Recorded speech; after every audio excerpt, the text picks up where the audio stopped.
Well, thank you, Chairman. I appreciate your important leadership on this committee and the invitation to testify today.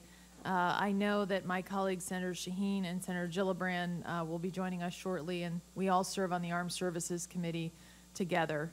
Americans were horrified last year as the scandal at the VA unfolded, and we heard reports of veterans unable to get timely care while VA employees manipulated appointment wait lists to hide the fact that the VA couldn't ensure that veterans would get the care that they needed and deserved. The manipulation of wait lists contributed to the deaths of veterans who needed more urgent care. It's unacceptable that Americans who defended our nation and who sacrificed so much have died or become more ill because they were not able to rely on the VA for critical care.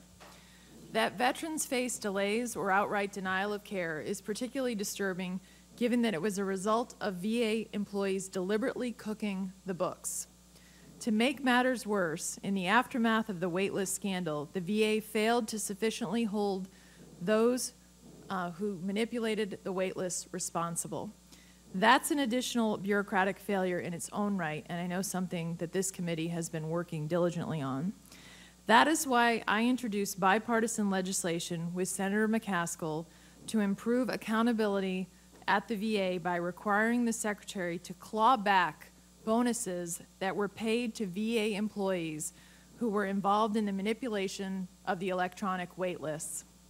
Because the VA used wait time metrics as a factor in determining employee bonuses, some VA employees were incentivized to use secret wait lists to artificially inflate compliance data in order to maximize their bonus payments to themselves.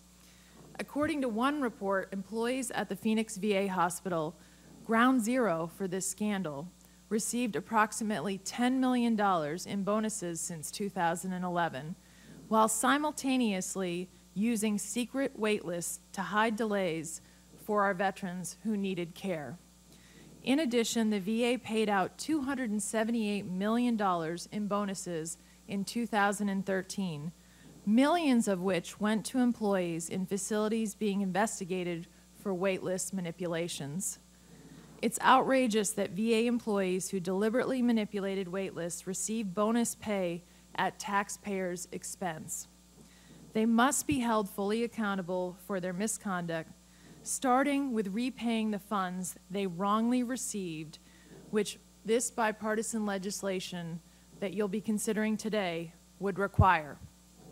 This legislation directs the VA Secretary to require employees who receive bonuses in 2011 or later to repay those bonuses if they were involved in the deliberate manipulation of electronic wait lists.